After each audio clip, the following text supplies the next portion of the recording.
Tanya here. What's going on, guys? What's happening? Right? What's going on? Yeah, what's going on? It's been a minute since we've seen you guys, so we're excited to be back. We're going to hop right into it. We know you guys have been waiting. We've been waiting to share this information too. So we've been studying out of the book Think and Grow Rich by Napoleon Hill. Now, the short thing we're going to go over today is out of chapter 3, which is faith, visualization of, and belief in attainment of desire. Now, we're just going to read a couple of paragraphs and expound. You guys check this out. This is really good. Okay, so the subconscious mind, which is the chemical laboratory in which all thought impulses are combined and made ready for translation into physical reality, makes no distinction between constructive and destructive thought impulses. No distinction. It works with the material we feed it through our thought impulses. The subconscious mind will translate into reality a thought driven by fear just as readily as it would translate into reality a thought driven by courage or faith.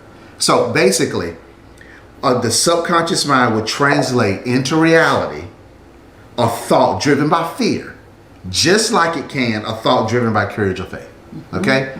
You want me to stop there? You want to expound on that, or we keep reading? Got two short paragraphs. Very short, but they blend. Go ahead and read the next one. Okay. So just as electricity will turn the wheels of industry and render useful service if used constructively, or snuff out a life if wrongly used, so will the law of suggestion lead you to peace and prosperity, or down into the valley of misery, failure, and death, according to your degree of understanding and application of it. I love it. So according to your degree and understanding of the application of the law of autosuggestion, then you'll get to choose whether you go left or right, negative or positive.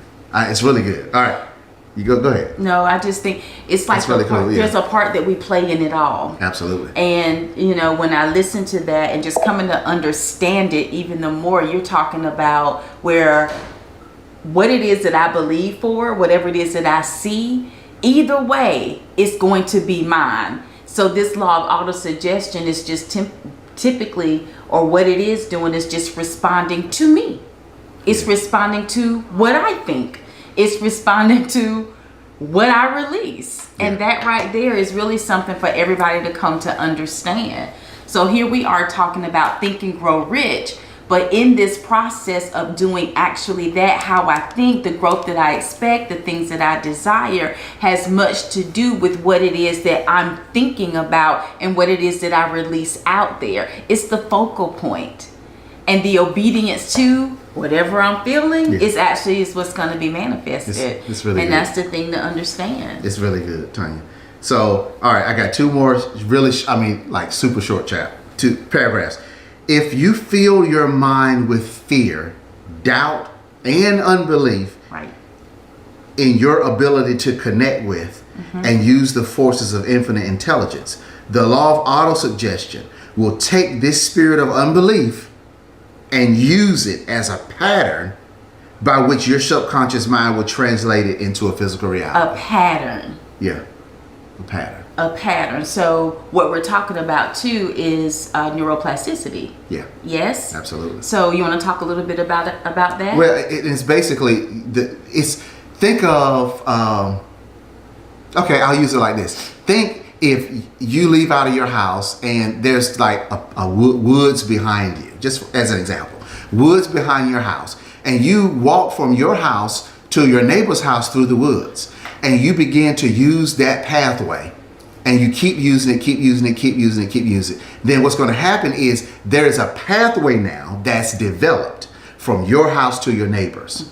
That's good. That neuroplasticity basically means you develop pathways of thought. So the more we use it, the more it's done. So when you talked about pattern, if we feed our subconscious mind fear, autosuggestion is going to take that and say, let's create a pathway in which we're going to fear exist. where Right, fear and exists. So yeah. even for what it is that we're talking about, so and we're saying creating that pathway. So let's talk about your goals. So what it is that you're desiring, the things that you're actually believing for. Maybe you've even written it down. And this is the thing for many people to understand, because we learn bits and pieces of things, but they really go together.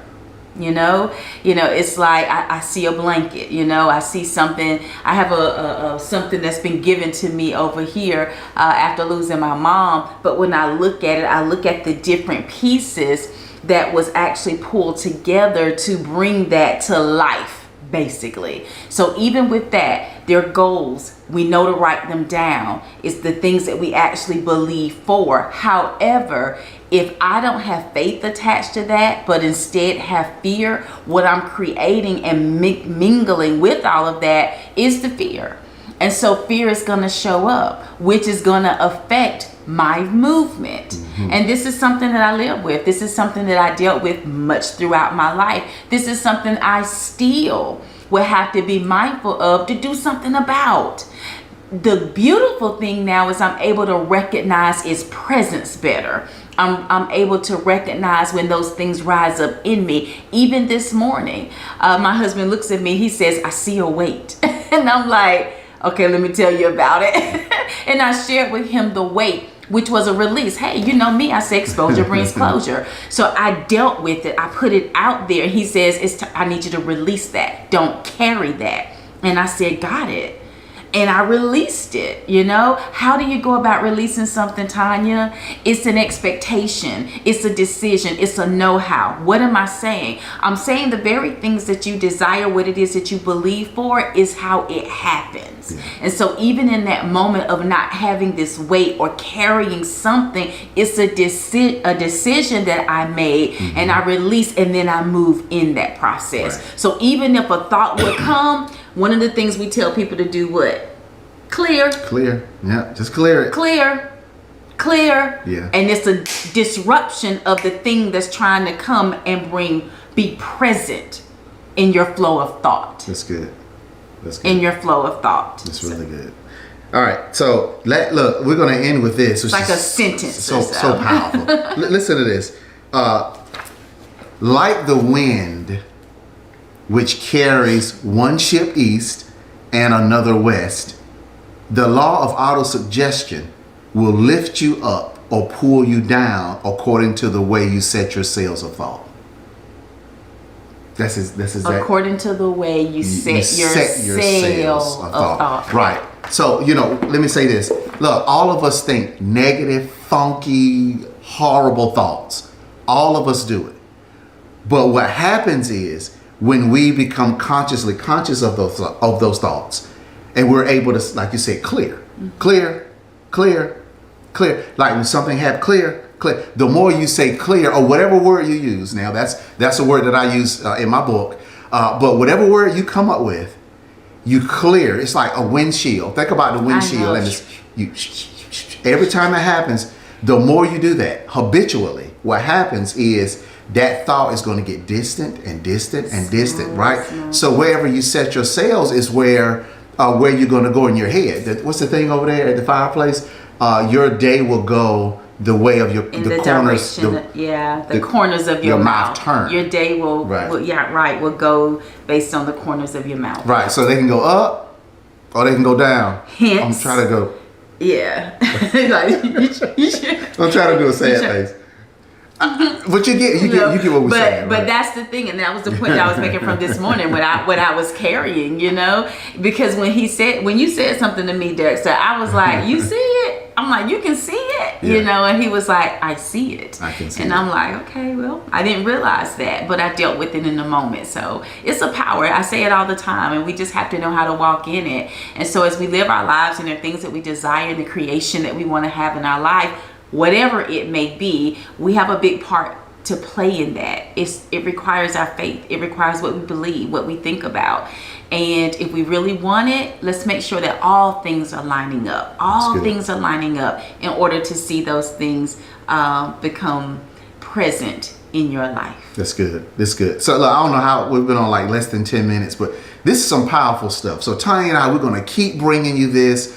Guys, subscribe to the channel, Upgrade Your Life on YouTube. Share it with others. Share it with others. This is going to be across many platforms. We're going to have it also in some of our personal groups, but also our podcast, which is Upgrade Your Life. You can find that on, you might be listening to it right now on Apple Podcasts, Spotify, iHeart. We just got on a new one, Pod something. We just got on a new one like 3 weeks ago. We're on a new network. We're on Google. So you can find us on anywhere. Just go in the search engine and type Upgrade Your Life and you're going to see us. Yes. Subscribe to the channel. Let's go. We're going to continue to bring this stuff because I think now is the best time for people to really begin to think and grow rich and start learning the principles of this book, which is amazing. It's so amazing. We've got 2 copies here. We've got like 3 more upstairs, right? Yeah. So not only Tanya and I have our edition, but our kids have theirs. So this information, it just transcends generations when Napoleon Hill did it. So it's just amazing. So anyway, that's us, guys. We're the Upgraders. We're Dexter and Tanya Scott. We may not know you, but we know what's in you. We'll see you on the next broadcast.